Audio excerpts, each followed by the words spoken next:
Google's position in the AI race has undergone a remarkable transformation. The launch of Gemini 3 has demonstrated competitive and, in some benchmarks, superior performance against OpenAI's offerings. The company's vertical integration also provides structural advantage that few competitors can match. Google trains its frontier AI models on proprietary TPU chips deployed across its own infrastructure. This integration effectively positions Google as a combination of model developer and provider and chip designer, a role that competitors typically rely on separate entities to fulfill. And this brings us to the monopoly flywheel.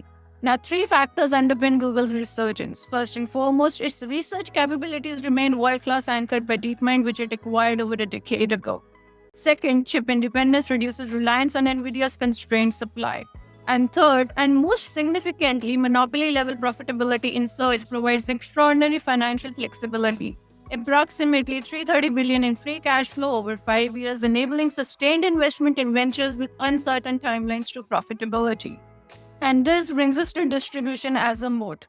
Now, Google still powers over 90% of the global internet searches, providing unparalleled distribution for its AI offerings. Survey data suggests that Gemini's usage is growing while ChatGPT's has plateaued, narrowing the first mover advantage that OpenAI established 3 years ago.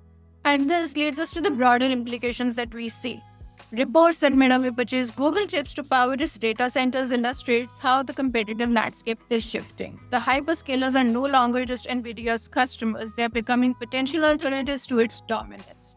For investors, the thesis that AI would disrupt Google's core business has now inverted. The company's monopoly profits fund its AI ambitions, and its AI advances reinforce its competitive position. At roughly 29 times projected earnings, Alphabet trades at a premium to its historical range. But for now, the market appears to be willing to pay for this leadership. In closing, the verdict out here seems to be that those who predicted that AI would accelerate big tech's most famous monopoly's decline may have called it exactly backwards.